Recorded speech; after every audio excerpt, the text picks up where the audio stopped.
The first thing I noticed when I came home was that my wife would not let me touch her. I had been gone for 6 months, working overseas under military orders. For half a year, I had imagined the moment I would finally walk through our front door again. I pictured Elena running into my arms. I pictured her laughing, crying, and telling me how much she had missed me. Instead, she stood in the hallway and stared at me like I was a stranger. She looked thinner than I remembered. Her skin was pale, and there were dark circles beneath her eyes. Even though the house was warm, she wore a thick gray sweater with the sleeves pulled over her hands. "Elena," I said softly. For 1 second, I saw something in her face. Relief, real relief. But it disappeared almost immediately, replaced by fear. "You're home," she whispered. I stepped forward to hug her. She flinched. It was not a small movement or a reaction of surprise. She pulled back so quickly that her shoulder hit the wall behind her. I stopped. Before I could ask what was wrong, my mother entered the room. "Well," she said, smiling as if everything were perfectly normal, "look who finally decided to come home." My mother, Victoria, had always known how to control a room. She was elegant, polished, and careful with every word. That afternoon, she wore a cream-colored dress, diamond earrings, and a gold bracelet I had never seen before. My younger brother, Ricardo, came in behind her. He looked stronger, better dressed, and far too comfortable in my house. He was holding a glass of my best whiskey, the bottle I had been saving for the day I returned. "Welcome back, big brother," he said. "You missed a lot." There was something in his voice that bothered me. Pride maybe, or ownership. I looked at Elena again. She had lowered her eyes. My mother moved between us and kissed my cheek. "Don't take Elena's behavior personally," she said. "She has been emotional lately." Ricardo laughed. "Loneliness can make people strange." Elena said nothing. That silence stayed with me through dinner. My mother spoke about the business, the house, the investments, and all the responsibilities she and Ricardo had supposedly handled while I was away. Ricardo kept using words like restructuring and new management. Every time I asked Elena a question, my mother answered for her. When I asked how she had been feeling, Mother said, "She has been tired." When I asked whether she had seen her friends, Ricardo said, "She has not wanted visitors."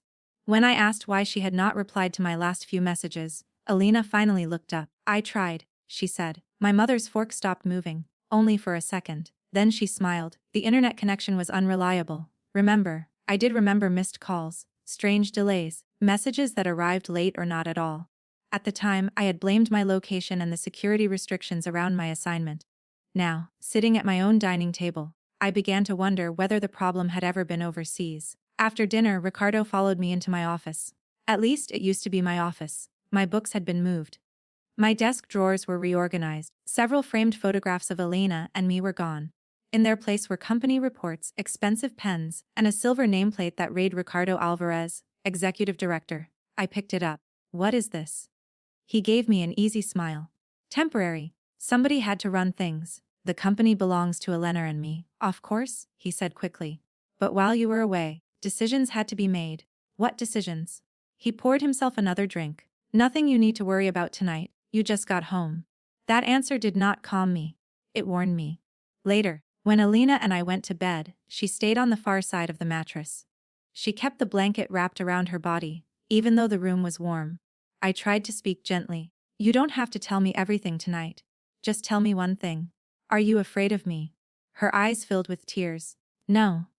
"Then why do you keep pulling away?" She opened her mouth, but no words came out. I reached for her hand. The moment my fingers touched her wrist, she cried out and jerked away. I froze. "I'm sorry," I said. "Did I hurt you?" "No." "Elena, look at me." She turned her face toward the window. I had faced armed men in places where one mistake could cost lives. I knew what fear looked like. I knew how people behaved when they were being watched, threatened, or forced to hide something. And my wife was terrified. Not of me. She was afraid of what might happen if she told me the truth. The next morning, I woke before sunrise. Elena was still asleep, so I went downstairs alone. The house felt different in the early morning darkness. It had always been our safe place, but now every room seemed to contain a secret. As I entered the kitchen, I noticed that one of the drawers was slightly open. Inside, beneath a pile of old charging cables, I found one of Elena's previous phones. I remembered buying it for her 3 years earlier. She had stopped using it after the screen cracked, but she had never thrown it away. The battery was almost dead, but it turned on. Most of the messages had been deleted. So had the call history. The email accounts had been signed out, and many of the applications were missing. Someone had tried to clean the phone, but whoever erased it had missed the backup folder. I found screenshots of bank transfers. Large amounts of money had been moved out of our joint accounts.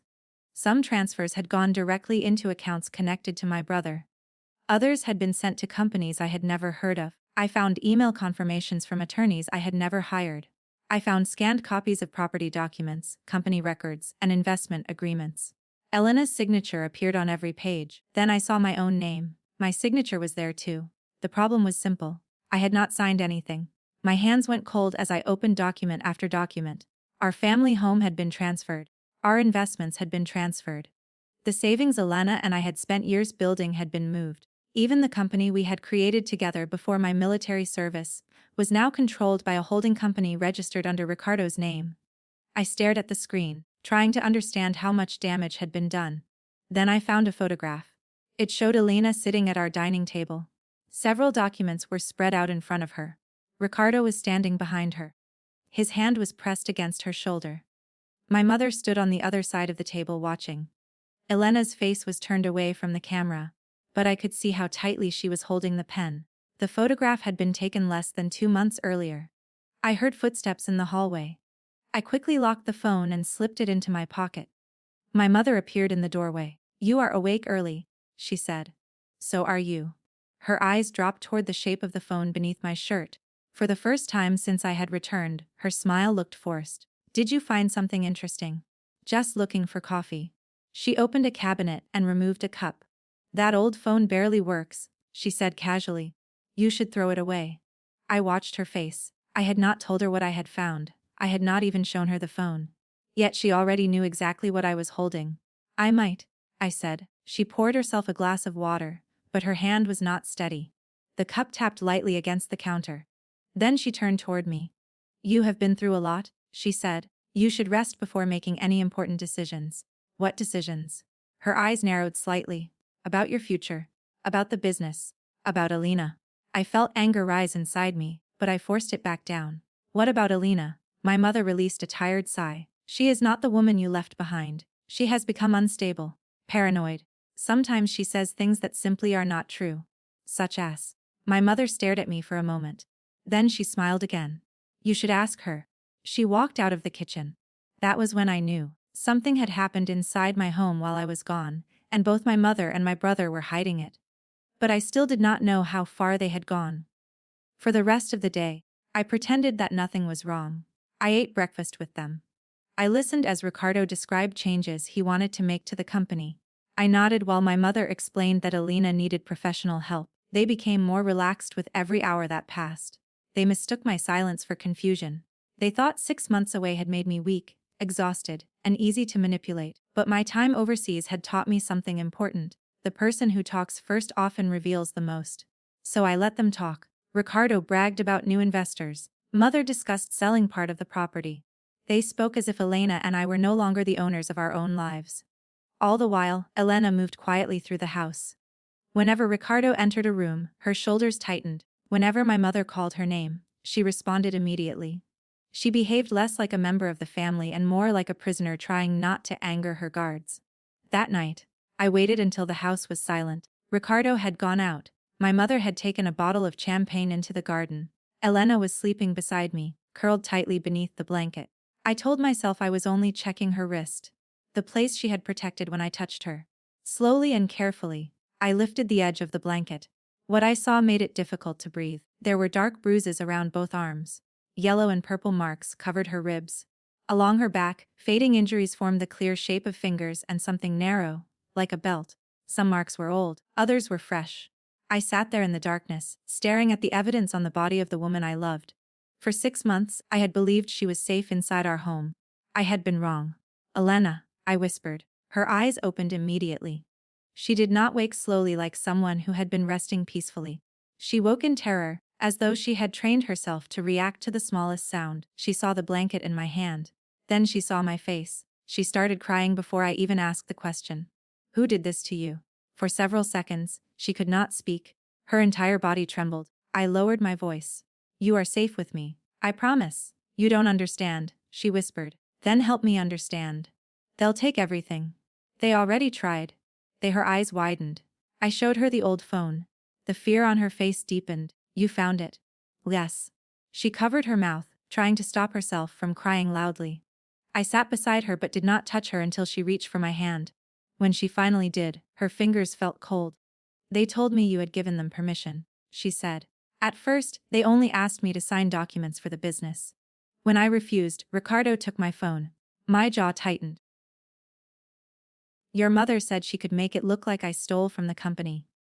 She said she would send the evidence to your commanding officer. She told me you would lose your career because of me. That was a lie. I know that now. But you were so far away, and I couldn't reach you. She struggled to breathe.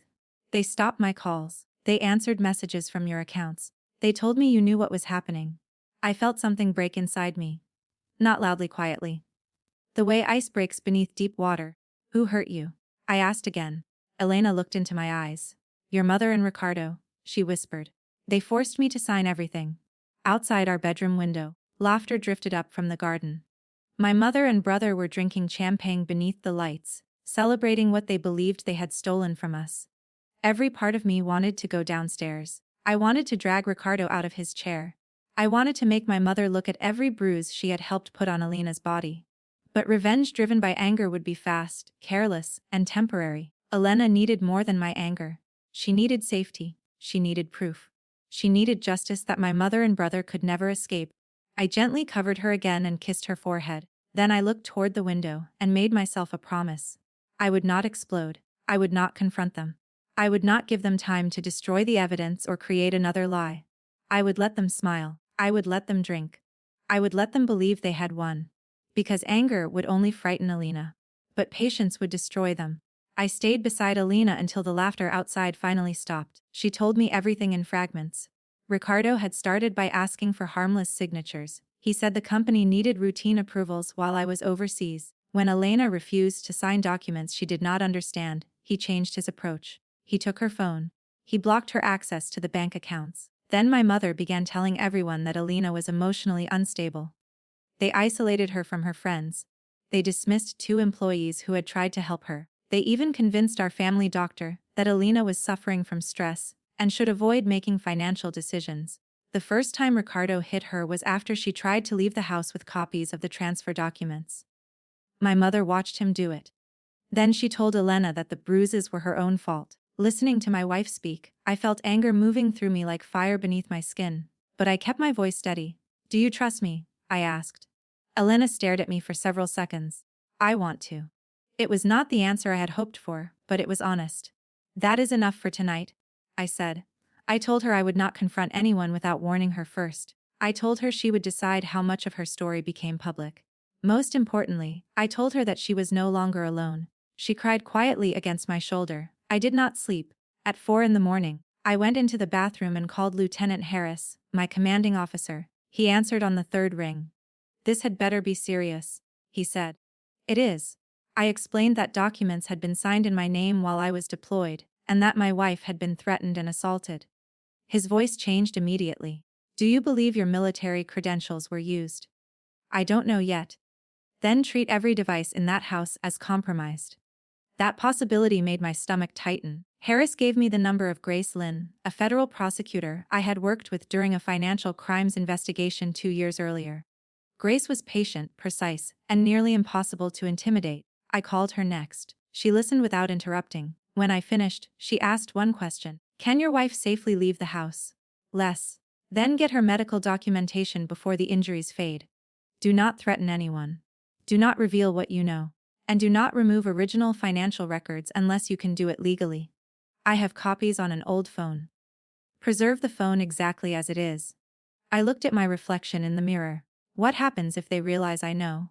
Then they may destroy evidence or run. So I keep smiling. For now, Grace said. Yes. At breakfast, my mother was waiting for me at the table. She wore pearls and a calm expression. Ricardo sat beside her, reading something on his tablet. Elena entered a moment later. Her body became tense the instant she saw them.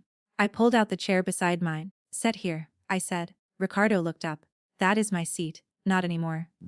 The room became silent. It was a small challenge, but everyone understood it. Elena sat beside me. Under the table, her hand found mine. My mother poured coffee as if nothing had happened. I was thinking, she said, that Elena might benefit from spending some time at a private wellness center. Elena's grip tightened. What kind of center? I asked. A quiet place, somewhere she can recover emotionally. Ricardo set down his tablet. She has not been herself. Sometimes she becomes confused about money and business decisions. I looked directly at him. Did she seem confused when she signed the transfer documents? For the first time, Ricardo hesitated. Only for a second. Then he leaned back and smiled. So you found out about the restructuring? I found documents. Good. Then you understand that we protected the company while you were gone. Protected it from whom? His smile faded slightly. From bad decisions. My mother placed her cup on the table. Elena was overwhelmed. Ricardo and I stepped in because someone had to. I turned toward my wife. Did you sign willingly? Her lips parted. Before she could answer, my mother interrupted. Of course she did. I looked back at mother. I asked Elena. A flash of anger appeared in her eyes. Ricardo leaned forward. Be careful, brother. You have been away a long time. You do not know what condition she has been in. I smiled. You are right. I have a lot to learn. My calmness confused him. He had expected shouting, maybe even violence. He wanted me angry because an angry man is easy to discredit. Instead, I buttered a piece of toast. Tell me about the holding company, I said. Ricardo began explaining. He spoke proudly about asset protection, tax planning, and new investors. The more I pretended to accept his story, the more details he revealed. He even told me which attorney prepared the documents. That was useful.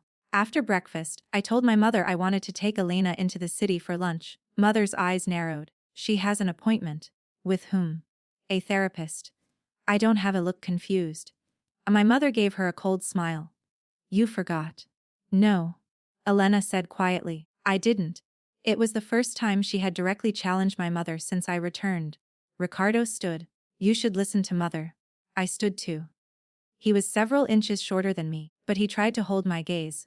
We are going to lunch, I said. He looked toward Elena. The fear returned to her face. I moved slightly, blocking his view of her. Is there a problem? For a moment, I thought he might make one. Then my mother laughed. Of course not. Enjoy yourselves. The moment Elena and I entered the car, she started shaking. They are going to know. Not yet. Ricardo checks the security cameras. I know. Before leaving, I had deliberately walked past the front camera and told Elena we were going to the restaurant near the courthouse. It was a lie. We drove instead to a private medical office owned by Dr. Samir Patel, a forensic physician Grace trusted. He documented every injury carefully. He took photographs, measured the bruises, and asked Elena to describe how each one happened. He never rushed her. He never questioned why she had waited. When the examination ended, Dr. Patel looked at me. These injuries occurred at different times, he said.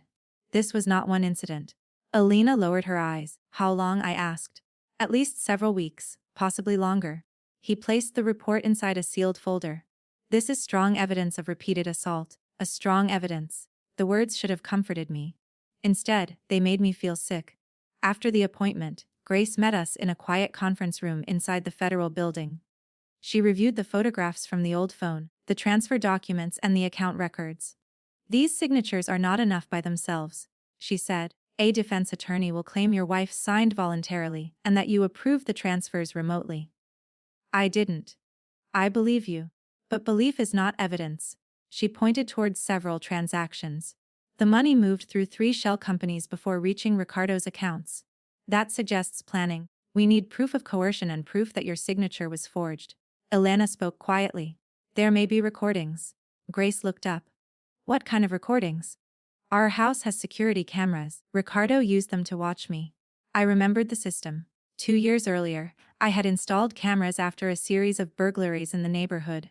The video automatically backed up to a cloud account, an account I had created. Ricardo may have changed the local password, but the original cloud archive could still exist. Grace leaned closer. Do you still control the account? I might. I opened my laptop and tried to sign in. The password had been changed. Then I noticed something strange. The recovery email still belonged to me. I reset the password. The archive opened. Thousands of video files appeared on the screen. Elena stopped breathing. We searched by date. The first recording we found showed Ricardo standing in the dining room with a stack of documents. Elena was seated at the table. The audio was clear. Sign them, Ricardo said. No. He grabbed her wrist. Then my mother entered the frame. Her voice was colder than I had ever heard it. If you refuse, your husband will come home to discover that you destroyed his career and stole from his company. Elena began to cry. Ricardo forced the pen back into her hand. Grace paused the recording. No one spoke. She looked at me.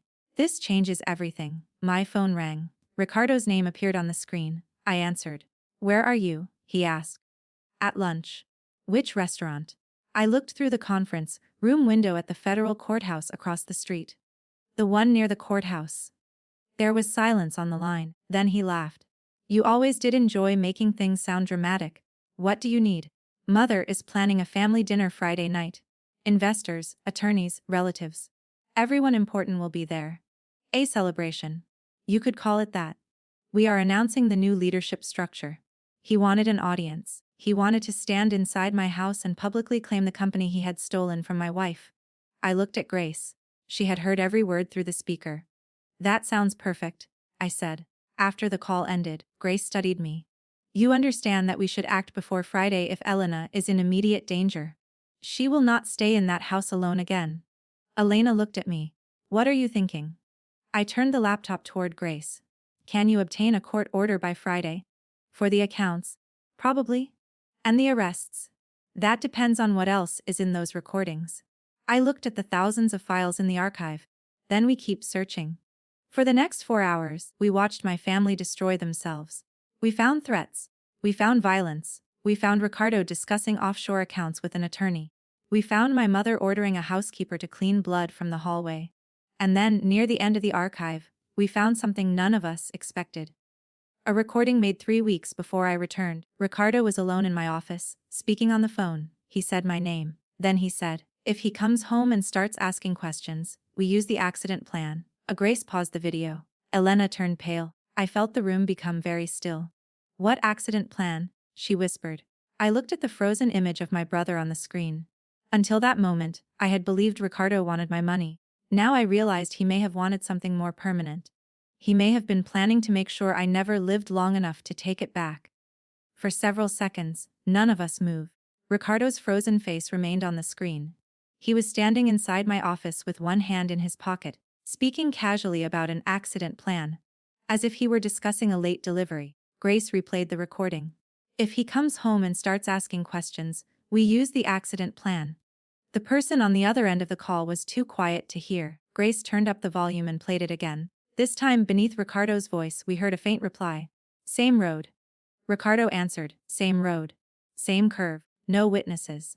Elena covered her mouth. I knew exactly which road he meant. There was a narrow mountain route about 40 minutes outside the city. I used it whenever I visited our warehouse in Ridgeway. The road curved sharply above a steep ravine, and part of the guardrail had been damaged during a storm the previous winter. A car leaving the road there would fall more than 100 feet. Everyone would call it an accident. I closed my eyes for 1 second and remembered something Ricardo had said at breakfast. He had asked whether I planned to inspect the Ridgeway warehouse. At the time, I had thought it was a normal business question. Now it sounded like an invitation. Grace stopped the video. You are not going anywhere alone, she said. I wasn't planning to. You also cannot confront him about this. I know. She studied my face. No, you know how to say that. I need you to understand it. I looked at Elena. Her hands were trembling again. I understand. Grace called 2 investigators into the room. One was Agent Marcus Bell, a broad-shouldered man with a quiet voice. The other was Agent Nora Hayes, a digital crime specialist, who immediately began copying the security archive onto a protected government drive. Marcus watched the recording twice. Do you recognize the other voice? He asked. No. Any employee, friend, mechanic, or driver Ricardo trusts. I thought about the people who had surrounded my brother during the last few years. Most of them enjoyed his money, his parties, and the feeling of importance he created around himself. Then I remembered a man named Victor Salas. Victor owned an auto repair shop near the industrial district. He had gone to school with Ricardo, and the two of them had remained close. 3 years earlier, Victor had repaired one of our delivery trucks after the brakes failed. At least, that was what he claimed. Victor Salas, I said. He owns a garage. Grace wrote down the name. Nora searched public records. Within minutes, she found that Ricardo's holding company had transferred $40,000 to Victor's garage 2 weeks earlier. The payment was labeled as equipment maintenance. We owned no equipment serviced by Victor. Marcus leaned back. That payment is either the worst coincidence I have ever seen, or part of your accident plan. My phone vibrated again. This time it was a message from Ricardo. Tomorrow, Ridgeway Warehouse. 10 a.m. We should inspect it together. Below the message, he added a smiling face. I showed the screen to Grace. Elena stood so quickly that her chair moved backward. You are not going. I agree, Grace said. I stared at the message. If I refuse, he may realize I know. Marcus nodded. He may also change the plan. So what do we do? Grace looked at the investigators. We'll let him believe tomorrow is still happening. That evening, Elena and I returned to the house. Grace did not like the idea, but we needed Ricardo and my mother to remain confident until the court orders were ready. 2 unmarked vehicles stayed nearby, and Marcus gave me a small emergency transmitter to carry under my shirt. The moment we entered, my mother came toward us. There you are, she said. Lunch lasted a very long time. We walked around afterward, I replied. Ricardo was standing near the fireplace. His eyes moved from me to Elena, then down to the folder she held. What is that? Elena froze. I answered before she could. Real estate listings. My mother's expression changed. You are looking for another house. I'm considering our options. Ricardo laughed. You just got home. And I have already learned that many things changed while I was away. He watched me carefully. For one dangerous second, I thought he understood. Then I smiled. But maybe change is good. His shoulders relaxed. That is exactly what I have been trying to tell you. He walked over and placed a hand on my shoulder. The same brother who had discussed sending my car over a mountain now smiled into my face like we were partners. Tomorrow, he said. The Ridgeway Warehouse. We can talk privately during the drive. I saw your message. 10 o'clock. I'll be ready. Elena looked at me with genuine fear. Ricardo noticed. What is wrong with her? She worries too much, I said. My mother smiled approvingly. Finally, you are beginning to understand. Every word tasted poisonous, but I forced myself to continue the performance. That night, Elena and I locked the bedroom door.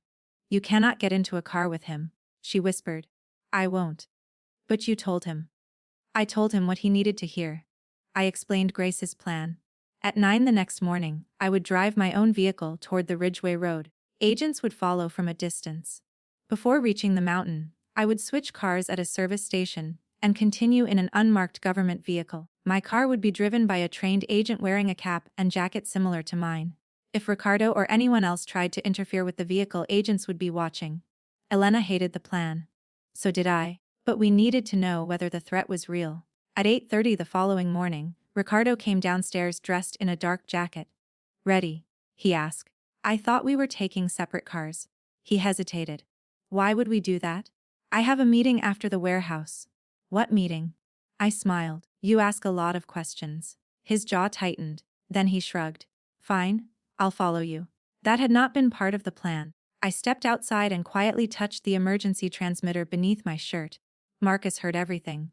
I drove slowly through the city with Ricardo's black SUV behind me. Elena stayed at a secure location with Grace. As we approached the service station, I saw Marcus's unmarked car parked near the rear exit. I pulled in. Ricardo followed. I got out and walked toward the convenience store. He stepped out of his SUV. Where are you going? Coffee. We are already late. You invited me. You can wait. I entered the store and walked through a staff door that had been left open for me. Agent Daniel Reed was waiting in the back room. He wore a jacket and cap matching mine. I handed him my keys. You sure about this? He asked. No. Good. Nervous people make fewer stupid mistakes. 30 seconds later, Daniel walked out carrying my coffee. From a distance, he looked enough like me to fool anyone who was not expecting a switch. I left through the rear door and entered Marcus's vehicle. On a small monitor, we watched Daniel drive away in my car. Ricardo followed. We stayed far enough behind that he could not see us. For the first 20 minutes, nothing happened. Then Ricardo's SUV slowed. A gray pickup truck appeared from a side road and moved between him and my car. Marcus pointed toward the screen. Plate belongs to Victor Salas. The pickup followed Daniel up the mountain road. Near the damaged curve, it accelerated. My heartbeat became painfully loud. The truck moved beside my car. Then it swerved once, twice. The second impact pushed the car toward the broken guardrail. Daniel corrected just in time. The truck struck him again. This time, the side of my car hit the barrier. Metal screamed. The front wheel went over the edge. Marcus grabbed the radio. Move! Move now. 3 unmarked vehicles appeared from behind us. The gray pickup tried to escape, but another agent blocked the road below. Ricardo's SUV stopped suddenly. For a moment, he seemed unsure whether to help or run. Then he reversed. He drove directly toward us. Marcus turned sharply to avoid the collision. Ricardo's SUV passed within inches of our front bumper and raced down the mountain. Agents pursued him. I jumped out before Marcus could stop me and ran toward my car. The vehicle was hanging partly over the ravine. Daniel was still inside. The driver's door was crushed against the barrier. "Do not move," I shouted. He looked through the broken window. I wasn't planning to. Agents secured a cable to the rear of the car. Another team pulled Victor from the pickup and forced him onto the ground. As they searched him, one investigator found a prepaid phone. The most recent message on the screen had been sent by Ricardo. "Make sure he goes over the edge." I stared at those words. No misunderstanding, no excuse, no family explanation could erase them. My brother had ordered my death. Then Marcus's radio came alive. "Suspect vehicle abandoned near East Mill Road. Ricardo is on foot." I turned toward him.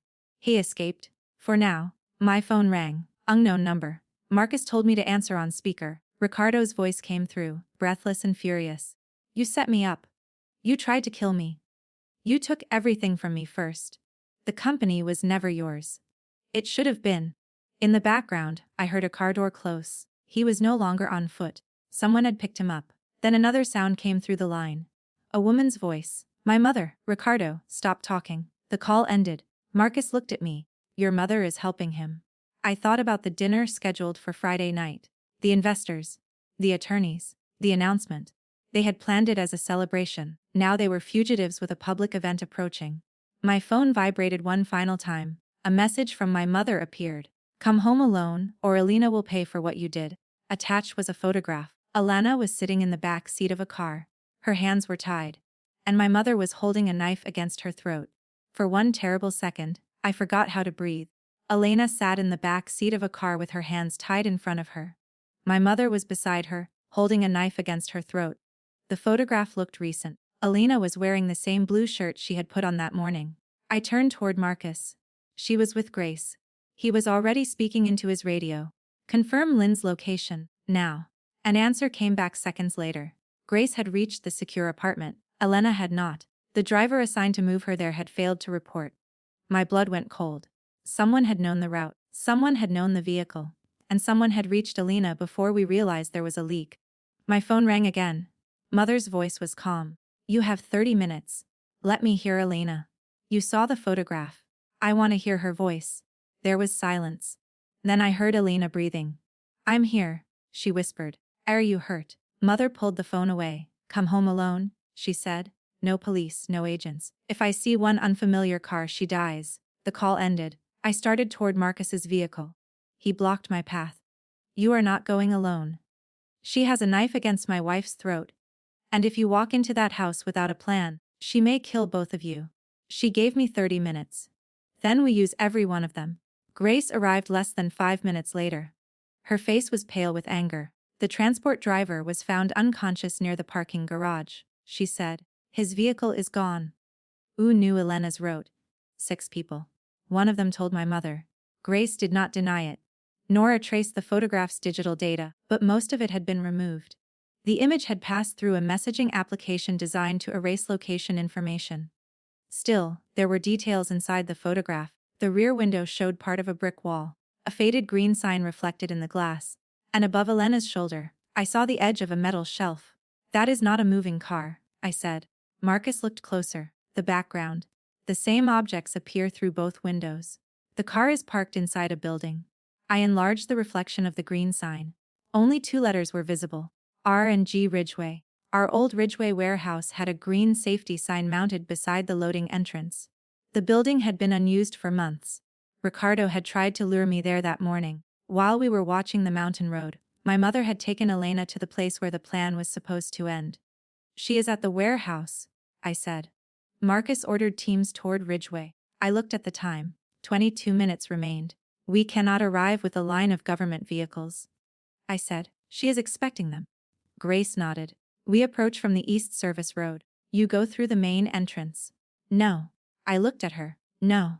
You are not walking into a hostage situation without protection. If Mother sees Marcus beside me, she uses the knife." Marcus removed his jacket and handed me a small transmitter. You wear this. We stay close enough to hear everything. He also gave me a thin protective vest that fit beneath my shirt. It would not protect my head. It would not protect Elena. But it was better than nothing.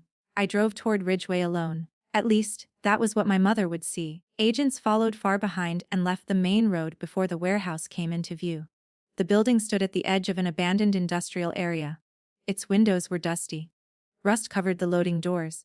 My mother's stolen car was parked inside the open warehouse. I stopped near the entrance and stepped out with my hands visible. "Mother!" My voice echoed through the building. "Close the door behind you," she called. I obeyed. The heavy door rolled down, cutting off the daylight. A single row of ceiling lamps illuminated the center of the warehouse. Elena sat in a chair beside the stolen car. Her wrists were tied, but the knife was no longer against her throat. Ricardo stood behind her with a pistol. My mother stood near an office table covered with legal documents. "You came alone," she said. "Yes." She looked toward the dark corners of the warehouse. "If you are lying, Elena dies first." "I am not lying," Ricardo laughed. "You have always been a terrible liar." His face was bruised from the escape. His expensive jacket was torn, and there was dirt along one side of his face. He no longer looked like the confident executive who had sat at my breakfast table. He looked desperate. Desperate people are more dangerous than confident ones. Mother pointed toward the table. "You are going to sign a statement." "What statement?" "One confirming that you approved every transfer before your deployment. You will also admit that Elena attacked Ricardo and invented the assault accusations after you decided to remove her from the company." Elena shook her head. "Don't do it." Ricardo pressed the pistol against the back of her chair. "Be quiet." I took one step forward. He aimed at my chest. "Stay there." My mother placed a pen beside the documents. "Sign them," and Elena walks away. "You expect me to believe that?" "I expect you to understand that you have no choice." I looked at Elena. Her eyes were afraid, but she was watching me carefully. I needed time. "You planned all of this?" I said to Mother. "Not Ricardo." Her expression changed. Ricardo looked at her. "What is he talking about?" "You used him?" I continued. "You convinced him the company belonged to him. You let him sign the transfers. You let him send messages about the accident." "Stop talking," Mother said. "But the offshore accounts are not in Ricardo's name, are they?" That was a guess. Grace had found multiple accounts, but we had not yet identified every owner. My mother's silence gave me the answer. Ricardo turned toward her.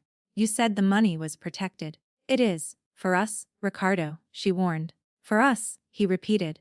I saw the first crack between them. I pushed harder. "She planned to blame everything on you. The forged documents, the assault, the attempt on my life. Your name is connected to every crime." "That is not true," he said. "Victor has your messages. The holding company belongs to you. The gun is in your hand." Ricardo looked down at the weapon. My mother's voice sharpened.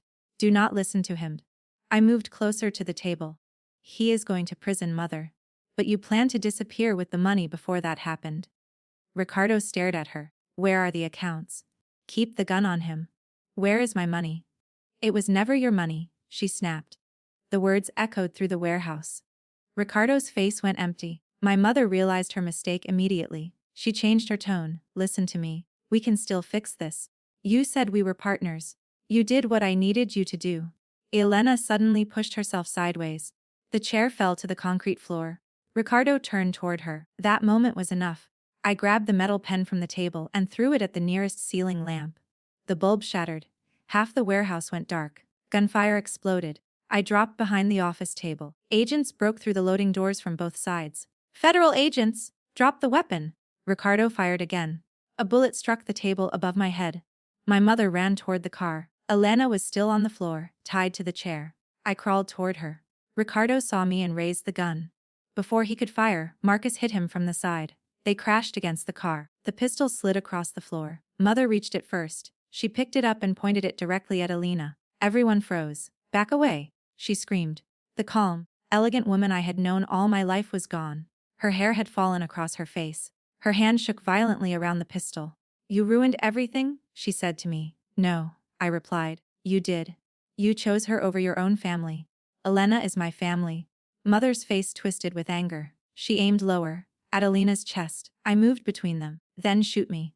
Elena cried out. My mother stared at me. For the first time I saw uncertainty in her eyes. She had threatened people for years because she believed fear gave her control. But now there were witnesses, cameras, agents, and a son who was no longer afraid of her. Her finger tightened on the trigger. A shot rang through the warehouse. The pistol fell from her hand. Agent Nora had fired into the metal beam beside Mother's head. The sound stunned her long enough for Grace to tackle her to the ground. Marcus secured Ricardo. I dropped beside Elena and untied her hands. Are you hurt? She shook her head, but she could not speak. I pulled her into my arms. This time, she did not flinch. She held on to me as if she would never let go. Across the warehouse, my mother was placed in handcuffs. Ricardo shouted that everything had been her idea. Mother called him weak. Their partnership ended exactly as it had begun, with betrayal. Grace searched the office table. The documents were there, but so was something more important. A folder containing account numbers, international transfer instructions, and 2 airline tickets for the following morning. Both tickets were in my mother's name. There was no ticket for Ricardo. He stared at them in silence. She had always planned to leave him behind. As agents led them away, Mother looked back at me. This is not over? Grace held up the folder. For you, it is. But it was not over for everyone. 2 hours later, Nora discovered that the warehouse arrest had triggered an automatic email from Ricardo's computer. The message had been sent to every investor and attorney invited to Friday's dinner. It announced that I had agreed to transfer full control of the company to him. The dinner had not been cancelled. The guests were still coming. Grace looked at me. We can stop it. I thought about Elena being forced to sign documents in silence. I thought about the lies my mother had spread. I thought about every person who had praised Ricardo without asking how he gained control so quickly. No, I said. Let them come. Elena looked at me. What are you planning? I held the folder of evidence in my hands. They wanted to announce their victory in front of everyone. I looked toward the warehouse doors as the agents drove my mother and brother away. On Friday night, we announced the truth. By Friday evening, the house looked exactly the way my mother had planned. Every chandelier was lit. White flowers covered the dining tables. Expensive wine waited in silver buckets. A string quartet played softly near the staircase while servers moved through the rooms carrying trays of food. From the outside, it looked like a celebration. Only a few people knew it was actually a crime scene wearing formal clothes. Grace had arranged for the evidence to remain secured. Marcus and Nora were inside the house dressed as members of the catering staff.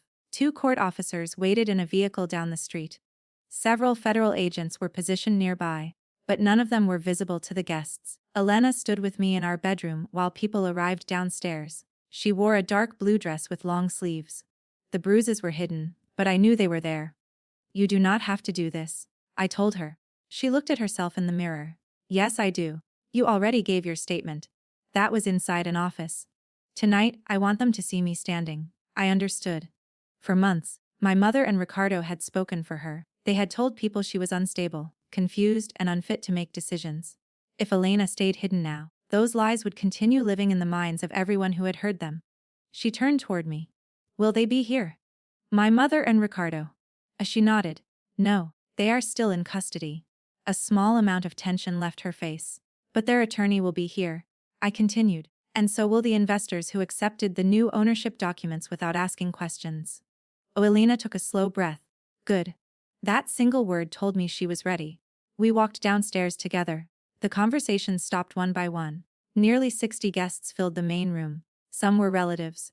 Others were business partners, attorneys, bankers, and investors who had worked with our company for years. They had all received Ricardo's automated announcement. They expected to see him standing beneath my grandfather's portrait, raising a glass and declaring himself the new leader. Instead, they saw Elena and me. Whispers spread through the room. My Uncle Thomas approached first. Where are Victoria and Ricardo? They could not attend, I said. His eyes moved toward Elena. I heard there was some kind of disagreement. There was a kidnapping, Elena said calmly. And an attempted murder. The color left his face. Before he could respond, a man named Malcolm Hale stepped forward. Malcolm had served as our family's attorney for more than 15 years. He was tall, silver-haired, and always dressed as if he expected photographers to be nearby. He had prepared many of the transfer documents. He smiled without warmth. I think we should avoid making emotional accusations in front of guests. Elena looked directly at him. Did you prepare documents using my husband's forged signature? The room became quiet. Malcolm adjusted his cuff. I prepared documents based on information provided by authorized company representatives. Ricardo was never authorized, I said. He presented valid resolutions. Resolutions signed by people who were threatened. Malcolm's expression hardened. This is neither the time nor the place. I looked around the room. This is exactly the place. My mother and brother invited all of you here to announce that they had taken control of our company. Tonight, you are going to learn how they did it. I walked toward the television mounted above the fireplace. Grace stood near the wall with a remote control in her hand. The screen came alive. The first image showed Elena at the dining table with Ricardo standing over her. A few guests looked away when he grabbed her wrist. My mother's voice filled the room. If you refuse, your husband will come home to discover that you destroyed his career. The recording continued. Elena cried. Ricardo forced the pen into her hand. Nobody spoke when the video ended. I changed to the next recording. This one showed Ricardo discussing the offshore transfers. Then came the recording of my mother ordering the housekeeper to clean blood from the hallway. Finally, we played the mountain road footage. The gray pickup struck my car again and again, forcing it toward the ravine. Gasps moved through the room. Malcolm turned toward the front door. Marcus stepped into his path. You should stay, he said. Malcolm looked at him carefully. You are not a server. No. Grace entered the center of the room and identified herself. She explained that court orders had frozen the transferred assets. She listed the allegations being investigated: fraud, coercion, assault, kidnapping, conspiracy, attempted murder, money laundering, and obstruction of justice. Several investors began speaking at once. One claimed he had known nothing about the violence. Another insisted he had trusted Ricardo because Malcolm approved the documents. Malcolm raised his voice. I will not participate in this performance. He moved toward the side hallway. Nora appeared there. Your phone, she said. He stopped. You have no authority to take my property. Grace held up a search warrant. Actually, we do. For the first time, Malcolm looked afraid. He reached into his coat. Marcus grabbed his wrist before he could remove whatever was inside. It was not a weapon. It was a second phone. A cheap prepaid device. Nora placed it inside an evidence bag. Malcolm's confidence disappeared. I remembered the leak that allowed my mother to intercept Elena's secure transport. Only 6 people had known the route. One of them was the attorney coordinating the emergency asset orders. Was it you? I asked. Did you tell my mother where Elena would be moved? Malcolm said nothing. Grace looked at Nora. She activated the phone without opening any messages. A notification was already visible on the lock screen. From Victoria. Did you destroy the remaining files? The entire room saw it. Malcolm lowered his head. The final hidden partner had just identified himself. Agents entered through the front door. The guests moved aside as Malcolm was placed in handcuffs. He tried to speak to Grace. I want immunity. You are asking too early, she said. I have information about the accounts. So do we. Not the main account. Grace stopped. Malcolm looked at me. Your mother moved most of the money months ago. Ricardo never knew. The accounts in the folder are only part of it. Where is the rest? I asked. He glanced around the room, suddenly aware that everyone who once respected him was watching. In a trust. What trust? He swallowed. The Alvarez Legacy Trust. I knew the name. My grandfather had created that trust decades earlier to protect the family estate. It was supposed to hold property for future generations. After his death, my mother claimed the trust had been dissolved. Apparently, that was another lie. Malcolm continued. Victoria revived it using amended documents. She made herself the sole trustee. Then she used Ricardo's holding company to move your assets into it. Grace stepped closer. Where are the records? At my office. Nora checked the prepaid phone. No, she said. He sent instructions to delete them. Malcolm looked toward her. The deletion is scheduled for midnight. I checked the time. It was 8:43. Grace ordered agents to secure Malcolm's office and all remote servers connected to his firm. Then Elena spoke. Why? Everyone turned toward her. She was looking at Malcolm. Why did Victoria hate me enough to do this? Malcolm hesitated. I do not think she hated you personally. Elena's expression did not change. She watched her son beat me. He looked down. She believed you had taken her place. What place? In his life. Malcolm said, pointing toward me. And in the company. The answer was ugly, but it made sense. My mother had always treated love like ownership. When my father died, she controlled the family. When Ricardo became dependent on her, she called it loyalty. But I had built a life with Elena that did not revolve around her. To my mother, that was betrayal. Malcolm continued. Your grandfather changed his estate plan before he died. He left the controlling shares to you because he believed Victoria would use the company to control Ricardo. I stared at him. I was never told that. She suppressed the final letter. What letter? A private letter explaining his decision. Grace asked where it was. Malcolm said it had been placed inside the original trust archive. If the records survived the scheduled deletion, the letter might still be there. The agents took Malcolm away. The room remained silent. The guests who had arrived expecting champagne and speeches now avoided our eyes. Some were ashamed. Others were only afraid of being connected to the investigation. One investor approached Elena. I am sorry, he said. I believed what Victoria told us. Elena looked at him. Did you ever ask me? He had no answer. That was the truth none of them wanted to face. My mother and Ricardo had committed the crimes. But their lies had succeeded because too many people found it convenient not to question them. I walked to the center of the room. The dinner is over, I said. The company will remain closed until a court-appointed team completes a full review. Anyone who received money, shares, gifts, or special agreements from Ricardo or Victoria should contact Grace before investigators contact you. Several faces changed immediately. That told me everything I needed to know. The guests began leaving. There was no applause, no music, no announcement of new leadership, only the quiet collapse of a victory that had never belonged to them. When the final guest left, Elena and I stood alone beneath my grandfather's portrait. The house felt empty, not peaceful, just empty. Grace approached us with her phone in her hand. The office team reached Malcolm's server in time, she said. They stopped the deletion. Did they find the trust records? Les? And the letter? Her expression became serious. They found something addressed to you. She handed me a digital copy. The letter began with my name. I read the first lines silently. Then I stopped. Elena touched my arm. What does it say? I looked at the date. My grandfather had written it 3 days before his death. He knew? I whispered. Knew what? I raised my eyes toward his portrait. He knew my mother had been stealing from the company for years. The letter named accounts, false invoices, and properties she had secretly purchased. It also contained a warning. If Victoria ever gained control of the trust, she would not stop until she owned every person around her. At the bottom of the letter was one final instruction. Evidence of the original theft had been hidden inside a safe deposit box in my name, a box I had never known existed. Grace read the final paragraph. This could prove the conspiracy began years before Elena was attacked. I folded the printed copy. Where is the box? Nora checked the trust records. Then she looked up. The bank opens at 9 tomorrow morning. Elena took my hand. We had exposed the lies inside our home. We had stopped the money from disappearing. But the final truth was still locked away, and whatever waited inside that box could decide how the story ended for all of us. The bank opened at 9 on Saturday morning. Elena, Grace, and I were already waiting outside when the manager unlocked the doors. The building was quiet. Sunlight reflected across the polished floor, and for a moment, everything felt strangely ordinary. People stood in line to deposit checks, withdraw cash, and ask about loans. None of them knew that a box beneath their feet might contain the evidence that would end my family's lies forever. The manager led us into a private room below the main floor. He checked my identification twice, compared my signature to an old record, and placed a long metal box on the table. According to the documents, my grandfather had opened it in my name 11 years earlier. I had never known it existed. My hands were unsteady when I inserted the key.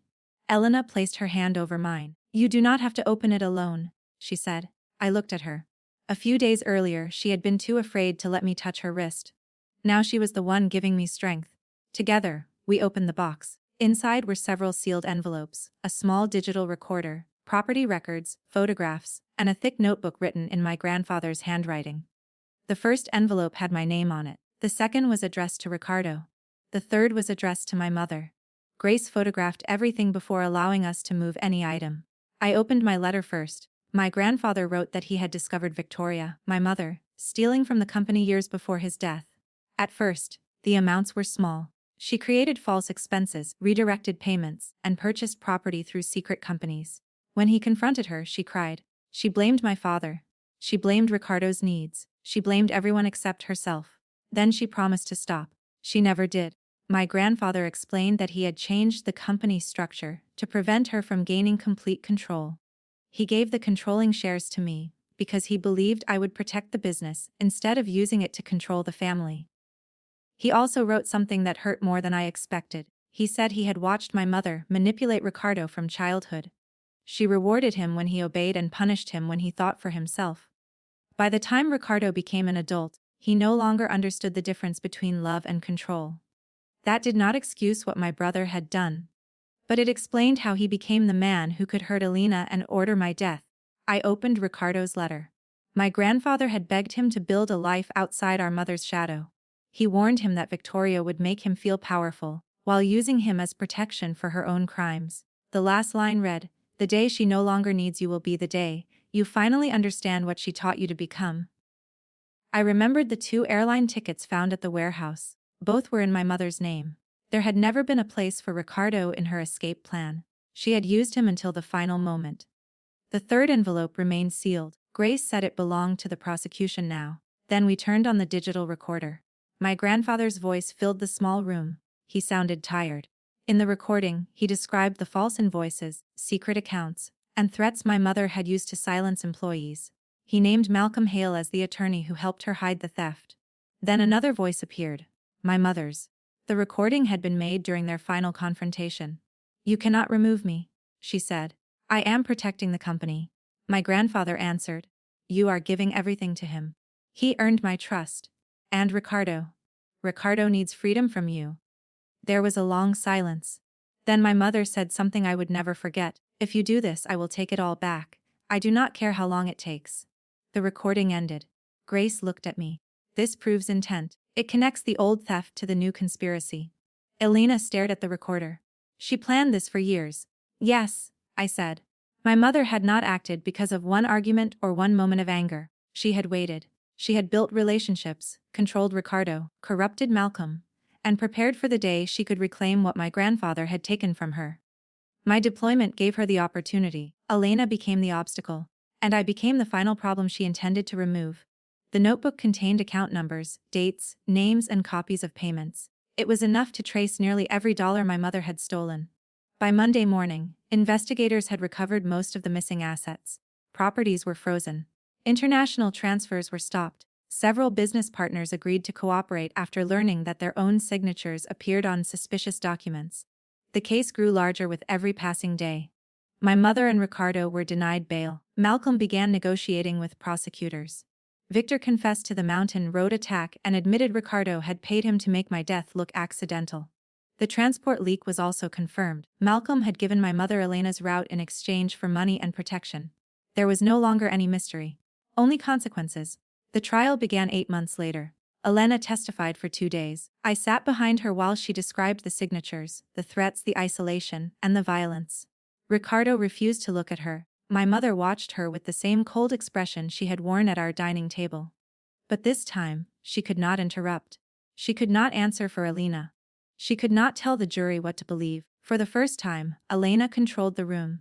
When the defense attorney suggested that she had misunderstood the business documents, Elena looked directly at him. "I understood exactly what was happening," she said.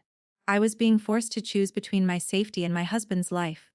No one questioned her again. The security recordings were played. The photographs of her injuries were shown. The jury heard Ricardo order Victor to make sure my car went over the edge. They heard my mother threaten my grandfather years earlier. They saw the message she sent Malcolm asking whether he had destroyed the remaining files. The verdict came quickly. Ricardo was found guilty of conspiracy, assault, kidnapping, financial fraud, and attempted murder. Malcolm was convicted of fraud, obstruction, conspiracy, and helping arrange Elena's kidnapping. Victor received a reduced sentence for cooperating, but he still went to prison. My mother was convicted on nearly every charge brought against her. When the judge asked whether she wanted to speak before sentencing, she stood slowly. She did not apologize. She said the company had always belonged to her. She said Elena had divided the family. She said I had betrayed my own blood. I listened without reacting. Then the judge sentenced her to spend the rest of her life facing what she had spent years avoiding. Limits, locked doors, and consequences she could not control. Ricardo received a long sentence as well. Before officers led him away, he turned toward me.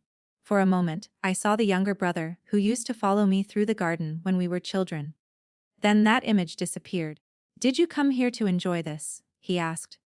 I thought about the bruises beneath Elena's blanket. I thought about my car hanging above the ravine. I thought about my mother holding a gun toward the woman I loved. No, I said. I came to make sure you could never do it again. That was my revenge. Not violence, not cruelty, not becoming the kind of man they expected me to become.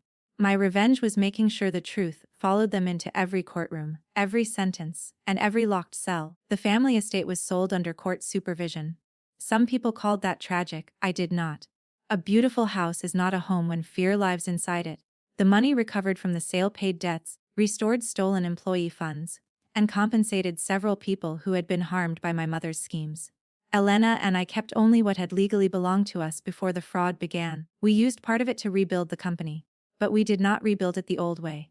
Elena became chief executive. Every major financial decision required independent review. Employees were given safe ways to report abuse. No family member received authority simply because of their name.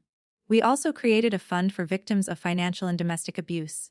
Elena chose its name, the Open Door Foundation. She said nobody should feel trapped inside a beautiful house because the people outside might not believe them. Healing did not happen quickly. Some mornings, Elena woke from nightmares. Sometimes a raised voice in a restaurant made her hands shake. There were days when she could not enter the old office or hear my mother's name without becoming silent. I learned not to demand that she feel better. I learned that protecting someone does not mean deciding how they should heal. Sometimes I held her. Sometimes I waited outside the room. Sometimes I simply made coffee and sat nearby until she was ready to speak. 1 year after the trial, we moved into a small lakeside home.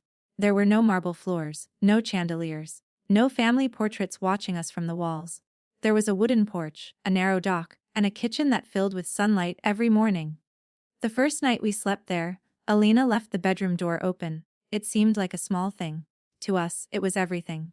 Months later, we stood on the porch as the sun disappeared behind the lake. Elena rested her head against my shoulder. I used to think you came home too late, she said. I took her hand gently. I almost did. No, she replied. You came home when I had forgotten what safety felt like. I looked across the water. For most of my life, I believed strength meant defeating the person in front of you. Now I understood something different. Real strength was refusing to become cruel simply because cruel people had hurt you. Justice did not erase Elena's pain. It did not return the months they stole from us, but it gave us the freedom to build something they could never touch. A life without fear, a home without secrets, and a love that no signature, threat, or betrayal could ever transfer into someone else's name. My mother once believed family meant ownership. Ricardo believed power meant taking whatever he wanted. They were both wrong. Family is the person who stays beside you when the truth becomes painful. Power is standing up after someone has tried to break you. And revenge is not always watching your enemies suffer. Sometimes the greatest revenge is building a peaceful life they no longer have the power to enter. That is exactly what Elena and I did. Story summary: after returning from a 6-month military deployment, I discovered that my wife Elena had been threatened, assaulted, and forced by my mother, Victoria, and my brother, Ricardo, to sign away our home, investments, and company. Instead of confronting them in anger, I worked with federal prosecutor Grace Lynn and a team of investigators. Security recordings revealed the abuse, financial fraud, and a plan to murder me on a mountain road. When the murder attempt failed, Victoria and Ricardo kidnapped Elena and tried to force me to accept responsibility for their crimes. Investigators rescued us and arrested them, but the conspiracy went even deeper. At a family dinner, we publicly revealed the evidence and exposed Malcolm Hale, the corrupt attorney who had helped Victoria steal money and arrange Elena's kidnapping. A hidden safe deposit box left by my grandfather finally proved that Victoria had been stealing from the family company for years and had planned to regain control long before my deployment. The evidence led to convictions for assault, kidnapping, fraud, conspiracy, obstruction, and attempted murder. Elena and I recovered our company, rebuilt our lives, and used part of the recovered money to help other victims of abuse. What we can learn from this story: silence does not always mean agreement. Sometimes it means someone is afraid and waiting for a safe chance to speak. Real strength is not uncontrolled anger. Patience, evidence, and lawful action can create consequences that revenge alone cannot. Abuse can exist behind wealthy homes, respected names, and perfect appearances. We should listen carefully before judging someone who seems withdrawn or frightened. Family is not defined only by blood. A real family protects, respects, and supports the people it claims to love. Healing takes time. Survivors should be allowed to recover at their own pace without pressure, blame, or shame. Most importantly, People who use fear to control others may appear powerful for a while, but the truth becomes stronger every time someone has the courage to speak. Thank you for watching and staying with this story until the end. If you enjoyed this story, please like the video, share your thoughts in the comments, and subscribe to the channel for more powerful stories about betrayal, justice, revenge, and survival. Remember this: they tried to take our money, our home, and our future. But the one thing they could never steal was our courage to begin again.